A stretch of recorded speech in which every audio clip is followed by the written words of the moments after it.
बिस्मिल्लाहिर्रहमानिर्रहीम। फरमान मुस्तफ़ा सल्लल्लाहु तआला अलैहि वसल्लम। ये दुरूद पढ़ने वाले के लिए 70 फरिश्ते 1000 दिन तक निकल लिखते रहते हैं। सल्लु अला हबीब सल्लल्लाहु अलैहि मोहम्मद। सीधे हाथ से खाना पीना सुन्नत मुबारक है। अशत आतारी नूरी दवा खाने की तरफ से।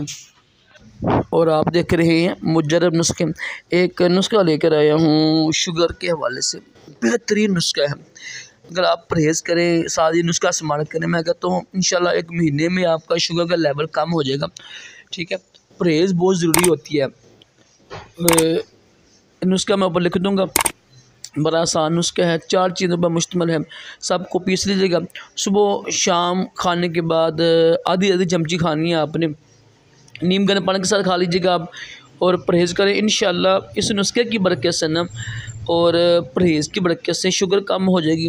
देखो मेरे खालू जान थे जो हकीम सनाउल्लाह जंडियाला बाग वाले, वो भी शुगर की वजह से फ़ौत हुए। बड़े भाई भी शुगर की वजह से फ़ौत हुए। तो शुगर से बचें। ये 4 चीज़ें बड़ी ही आसान हैं, आम मिल जाएगी पंसार स्टोर से आपको। अच्छी लेकर उसको पीस लीजिएगा। इसको इस्तेमाल करें 1 महीना, ज़्यादा इस्तेमाल भी कर सकते हैं आप। हम वज़न ही लेनी है आपने, जितनी भी बनानी है तो ये इस्तेमाल करें। अल्लाह पाक हम सबको तमाम जिस्मानी रूहानी बीमारियों से महफूज़ रखे, दोनों जहानों की भलाइयाँ अता करें, शुगर से महफूज़ रखें। सल्लु अलल हबीब सल्लल्लाहु अलैहि मोहम्मद।